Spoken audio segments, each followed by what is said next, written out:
लोग को स्क्रीन पे दिख ही गया होगा। Today we will discuss about the thyristor two transistor analogy.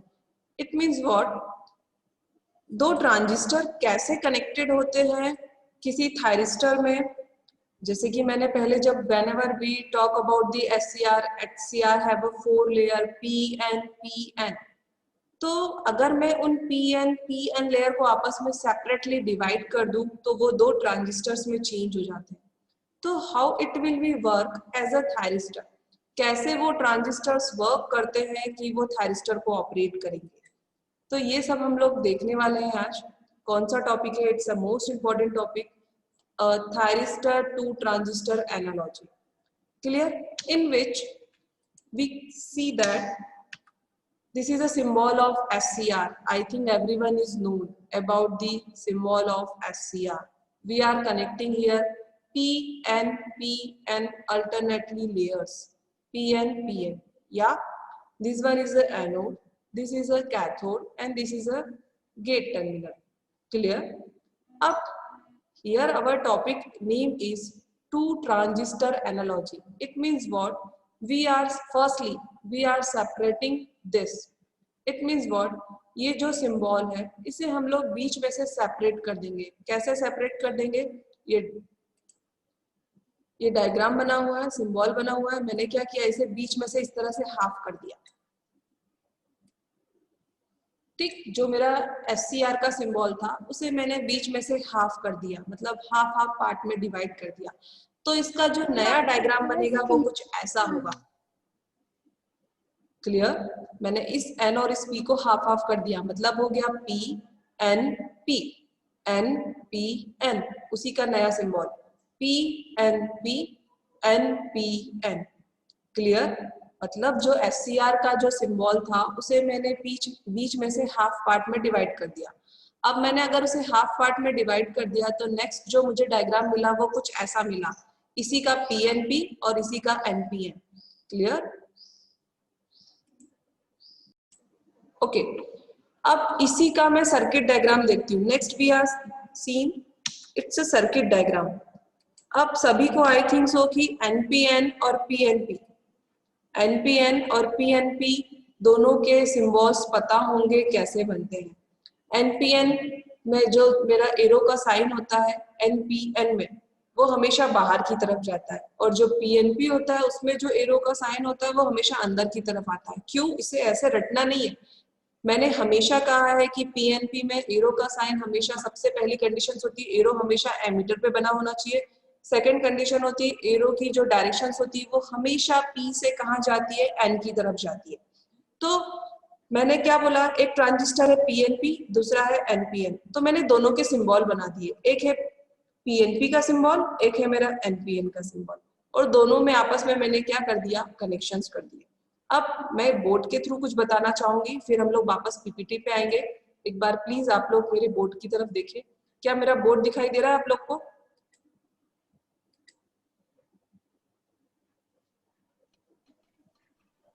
Ma'am दिख रहा है पर प्लीज नहीं दिख रहा। ओके, मैं उसे सेट कर दूं, ठीक है? हाँ यस मैम, अब पूरा आ गया। क्या आप दिख रहा है? Yes ma'am. मुझे नहीं दिख रहा।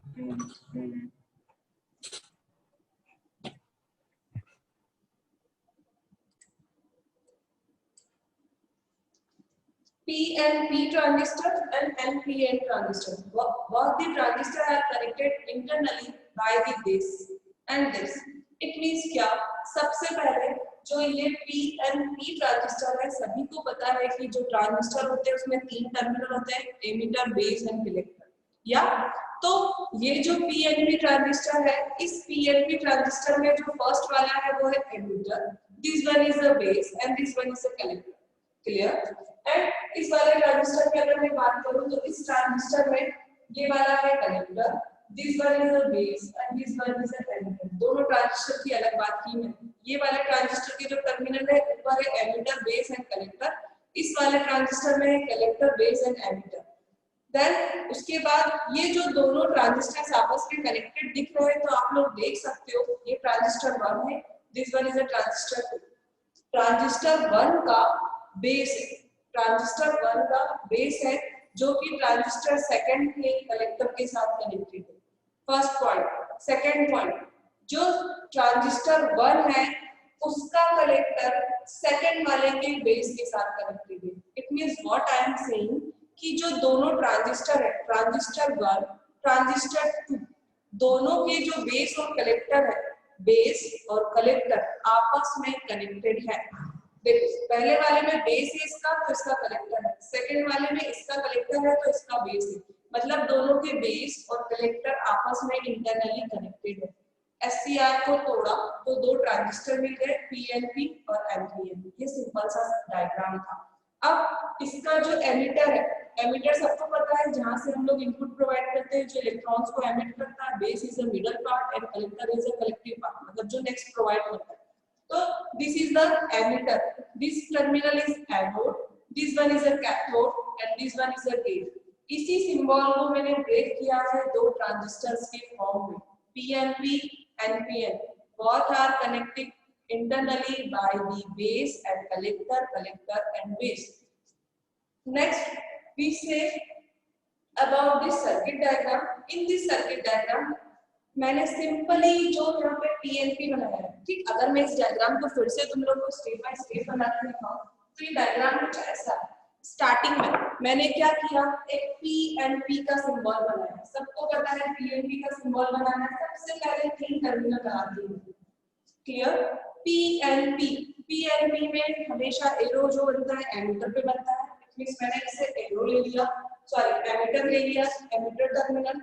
और PNP में एरो की जो डायरेक्शन होती है हमेशा P से N की तरफ, मतलब मैंने डायरेक्शन को ऐसा बनाया, क्लियर। एक और सेकंड वाला ट्रांजिस्टर लिया, जो उस ट्रांजिस्टर का नाम है मेरा क्या, NPN। ये वाला मेरा एमीटर है सेकंड वाले के लिए, तो मैंने इसमें बाहर की तरफ एरो बना दिया। तो जो इजीली सिंबल्स के बारे में जानता है वो इन सिंबल्स को देख के समझ सकता है कि कौन सा PNP है कौन सा NPN है। मैंने दोनों कनेक्ट कर दिए। नेक्स्ट पॉइंट मैंने इसमें बोला था कि दोनों आपस में कनेक्टेड है। क्या बोला था, पहले वाले का है बेस, तो पहला ट्रांजिस्टर मेरा ये है, इसका बेस ये है, तो इसका ले लिया मैंने बेस। और जो दूसरा ट्रांजिस्टर है उसका है कलेक्टर, तो मैंने इस वाले ट्रांजिस्टर का कलेक्टर टर्मिनल ले लिया और दोनों को आपस में कनेक्ट कर दिया। So very simple. Second point मैंने बोला था फर्स्ट वाले ट्रांजिस्टर का मैंने ले लिया कलेक्टर, तो जो मेरा फर्स्ट वाला ट्रांजिस्टर है उसका कलेक्टर टर्मिनल ये है, क्लियर। और सेकंड वाले का मैंने ले लिया बेस, तो this is a base terminal of transistor, clear. ये सिंपली कनेक्शंस हो गए।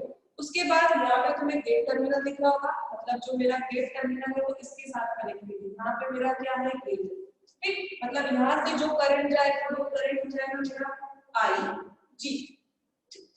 उसके बाद ये मेरा था एमीटर, मतलब मैं बोल सकती हूँ एनोड है ये, और यहाँ ये एमीटर टर्मिनल है तो मैंने इसको नाम दे दिया फर्स्ट वाला एमीटर है तो first emitter current. Next this is a base, first transistor का बेस है तो मैंने इसका नाम दे दिया IB1। This is a collector terminal, तो इस वाले टर्मिनल के लिए मैंने करंट का नाम दे दिया IC2। जो टर्मिनल है उसी टर्मिनल के अकॉर्डिंगली मैं उसे क्या कर रही हूँ, नेमिंग कर रही हूँ। ये सेकंड वाला ट्रांजिस्टर है तो इसके बेस का नाम दे दिया मैंने IB। This is a IE2, emitter terminal है, और इसी को हम लोग ने कैथोड भी बोला है। क्या बोला है, कैथोड भी बोला है। और ये वाला क्या हो जाएगा मेरा IC1, फर्स्ट वाले का कलेक्टर है। तो इस तरह से डायग्राम बनने के बाद थोड़ा कॉम्प्लिकेटेड दिख रहा है लेकिन है बहुत आसान। दो ट्रांजिस्टर है, दोनों के सिंबल्स बनाए, आफ्टर दिस सिंबल हम लोग ने क्या किया, आपस में कनेक्शंस कर दिए। जैसे यहाँ मैंने थ्योरेटिकली बोला था वैसे ही मैंने यहाँ पे आपस में कनेक्टेड दिखा दिए, किसको किसके साथ कनेक्ट करना है, क्लियर। उसके यहाँ तक सबको पता चला कि मैंने क्या कहा।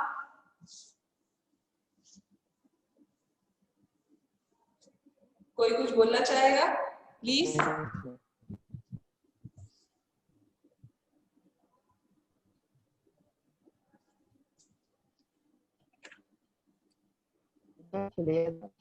पता चला क्या चल रहा है?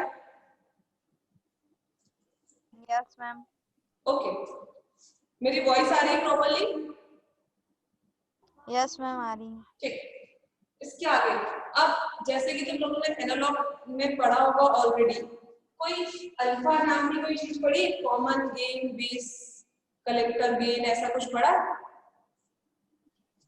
Yes ma'am. क्या इसका रिलेशन पता है कलेक्टर और एमिटर करंट के बीच में क्या होता है? Alpha is equal to anybody?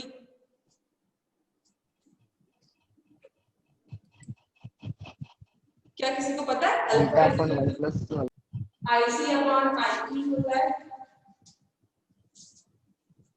Yes पढ़ा है? ये गेन है कॉमन बेस करंट गेन। इसका जो डेफिनेशन होती है, it is the ratio of collector current and emitter current, ऐसे कुछ था। ऐसे एक बीटा पढ़ा था तुम लोगों ने, जो कि होता है आईसी अपॉन आईबी, बट हमें यहाँ पे सिर्फ रिक्वायरमेंट है किसकी? अल्फा की। Alpha is equal to IC is equal to IE, means मैं यहाँ से अगर मुझे किसकी वैल्यू चाहिए, करंट की वैल्यू चाहिए, कौन सा करंट? कलेक्टर करंट, तो उसके लिए मैं क्या करूंगी? IC is equal to alpha IE. Book में जाओगे सीधे सीधे ये रिलेशन लिखा हुआ है, तो पहले तुम्हें पता होना चाहिए कि ये आया कहां से। अगर जिसे पता है अल्फा इज इक्वल टू ये होता है तो वो आसानी से कर लेगा, तो चीजें वहीं पे फंस जाएंगी। तो IC is equal to alpha IE. अब सभी को पता है कि जो थायरिस्टर होता है, जो एससीआर होता है, स्टार्टिंग में मुझे उसे टर्न ऑन करवाना ही पड़ता है। स्टार्टिंग में वो ब्लॉकिंग मोड में होता है। कौन कौन से blocking mode? Reverse blocking mode, then forward blocking mode. जब भी वो ब्लॉकिंग मोड में होता है, that time it's have a leakage current, उसके पास लीकेज करंट होता है। मतलब जो करंट फ्लो होता है वो कौन सा होता है? लीकेज करंट होता है। यस, तो अगर मैंने ये रिलेशन लिखा है कि जो आईसी मतलब collector current is equal to alpha IE, तो इसके साथ में ऑफ स्टेट में जब वो बंद है उस टाइम पे मुझे उसका लीकेज करंट भी लिखना पड़ेगा, ICO. It is the leakage current of SCR thyristor whenever it's have a blocking mode, जब ये blocking mode में होता है तब। तो ये स्टैंडर्ड इक्वेशन है, इसी इक्वेशंस का यूज करके हम लोग इसका डेरिवेशंस करेंगे। This is the first step for the derivation of two transistor analogy. अगर ये कंसेप्ट क्लियर है तो इसका डेरिवेशन तुम लोग बहुत आसानी से कर दोगे। अब मैं स्टार्ट करती हूँ इसका डेरिवेशन। अगर हम लोग बात करें ट्रांजिस्टर Q2 की, मतलब हम लोग देख रहे हैं सेकंड वाले ट्रांजिस्टर के लिए बात कर रहे हैं। किसके लिए बात कर रहे हैं? We are discussing about what is second transistor, इसके लिए बात कर रहे हैं। क्लियर? डेरिवेशन करने से पहले कुछ मेन फॉर्मूलेज जो यूज होने हैं वो क्लियर कर दूं ताकि डेरिवेशंस आराम से कर पाओ। पहला पॉइंट, क्या आप लोग ने सुना है in a transistor emitter current is equal to base current plus collector current. Means what I am saying, मैं ये बोलना चाह रही हूं कि जो एमिटर करंट होता है क्लियर, वो इक्वल होता है collector current plus base current. क्या ऐसा रिलेशन सुना है तुम लोगों ने? क्या यस मैम। सुना है ये relation? Yes ma'am. Yes ma'am. क्या? तो हम लोग इस फॉर्मूले का यूज करेंगे इसमें, पहला पॉइंट। दूसरा पॉइंट जो मैंने ये रिलेशन बताया इस फॉर्मूले का यूज करेंगे। तीसरा पॉइंट, जैसे मैंने बोला इस टर्मिनल के लिए, ये जो टर्मिनल है ये सेकेंड ट्रांजिस्टर का एमिटर है, साथ ही साथ इसे हमने जो माना है वो कौन सा टर्मिनल है? कैथोड। कौन सा टर्मिनल है? कैथोड। तो मैं बोल सकती हूँ कि जो ये कैथोड करंट है वो इक्वल है, मैं यहाँ पे लिख रही हूँ IE2 इक्वल टू IK। ठीक, और मैं इसे इक्वल बना सकती हूँ इसके, ये लास्ट वाला करंट है, मतलब यहाँ पे जो करंट आ रहा है वो मेन वाला करंट प्लस गेट। हम लोग ने जो इनपुट दिया उसी के थ्रू मुझे क्या मिल रहा है? आउटपुट मिल रहा है। मतलब जो ये आउटपुट करंट मिल रहा है, जो लास्ट करंट मिल रहा है वो इक्वल होगा इन दोनों इनपुट्स के। मतलब मैं बोल सकती हूँ IE equal to IK equal to IA anode current plus gate current. मतलब ये जो इनपुट्स है एनोड करंट और गेट करंट के दोनों के करंट को अगर मैं ऐड करूंगी तो वो इक्वल होगा किसके? कैथोड करंट के। Second point. थर्ड पॉइंट, ये जो टर्मिनल है ये फर्स्ट ट्रांजिस्टर का एमिटर टर्मिनल है और उसी टर्मिनल को हमने माना है उसका एनोड। तो मैं इसके लिए भी क्या हो सकती हूँ कि जो मेरा IE1 है वो किसके आई के। मतलब डायग्राम में जो चीजें मिल रही हैं वहीं से तोड़ मरोड़ के मैंने कुछ इक्वेशंस बना दी है और कुछ नहीं। अगर इतनी इक्वेशंस पता चल जाएगी कि कहाँ से आई है तो डेरिवेशन तुम लोग यूज कर दोगे बहुत आसान से पता। मैंने यहाँ पे 3-4 चीजें लिखी, 3-4 इक्वेशंस लिखे। क्या कोई बता सकता है कि मतलब आप लोग को पता चला कि मैं क्या बता रही हूँ? मतलब कहीं पे कोई डाउट है कि मैम ये कैसे आया, ये कैसे आया, तो प्लीज आस्क मी। एनीबॉडी? या हम लोग आगे स्टार्ट करें? यस मैम, आगे करते हैं। तो जो हमारा डेरिवेशन है वो शुरू ही होगा कहाँ से? यहाँ से कि everyone we know that I is equal to IC plus IB। अब एक्चुअली हम लोग यहाँ पे बात कर रहे हैं किसके लिए? सेकंड ट्रांजिस्टर के लिए। मतलब सेकंड ट्रांजिस्टर का जो एमिटर करंट है वो I2, सेकंड ट्रांजिस्टर का जो एमिटर करंट है वो C2 कलेक्टर करंट, और जो बेस करंट है वो क्या? IB2। अब यहाँ पे मैं कुछ अलग मॉडिफाई करूंगी थोड़ा सा। मैंने यहाँ लिखा IE2 is equal to IC2 plus इस IB2 की जगह पे अब मैं यहाँ पे आती हूँ वापस इस डायग्राम में। पूरा डेरिवेशन जो बेस्ड है वो इस डायग्राम पे ही बेस्ड है। अगर एक भी चीज आपने इधर से उधर गलत लिख दी तो आपका पूरा डेरिवेशन गलत हो जाएगा, क्योंकि जो कंसेप्ट निकल रहा है वो इस डायग्राम से ही निकल रहा है। मैंने लिखा यहाँ पे IB की जो करंट है वो इस टर्मिनल पे मिल रहा है। यस, अब इस टर्मिनल पे जो करंट आ रहा है वो करंट आ रहा है यहाँ से और यहाँ से। मतलब मैं इस वाले करंट को और इस वाले करंट को ऐड कर दूंगी तो मुझे IB2 करंट मिल जाएगा। ये टर्मिनल मतलब कौन सा टर्मिनल है? IC1, ये वाला करंट है IC1 और ये वाला करंट है कौन सा? IG। अगर मैं इन दोनों को ऐड कर दूंगी तो वो कौन सा करंट हो जाएगा मेरा? IB2। क्यों? क्योंकि इस टर्मिनल पे जो करंट आ रहा है वो ये और ये, इन दोनों को मैंने ऐड कर दिया तो मुझे इसकी वैल्यू मिल गई। तो मैंने यहाँ पे IB2 की जगह पे इस करंट को यहाँ पे पुट अप कर दिया। मुझे दिख रहा है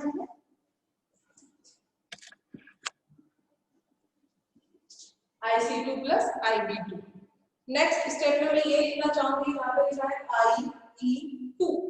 ठीक, इस IE2 के लिए मैंने यहाँ पे रिलेशन लिखा था कि जो IE2 इक्वल होता है किसके? कैथोड करंट के, और जो कैथोड करंट जो आउटपुट है वो मेरा इक्वल है किसके? इन दोनों इनपुट के प्लस के। मतलब इसके आगे मैं क्या लिख सकती हूँ? IA प्लस, दिख रहा है ऊपर लिखिए, IA plus IG is equal to IC2 plus IC1 plus IG। Clear? अब इन दोनों टर्म में IG और IG को मैंने क्या कर दिया? कट कर दिया। नाउ नेक्स्ट सिंपली मेरा क्या बचा? IA is equal to IC2 plus IC1। ठीक, यहां तक सबको क्लियर है? मैंने क्या किया? एकदम सिंपली मैंने यहां से स्टार्ट किया, इसके बाद मैंने IB2 की वैल्यू को पुट अप किया और इस IE की वैल्यू को पुट अप किया। सिंपली एकदम सिंपल है। यहाँ तक पता चला हम लोगों ने क्या किया?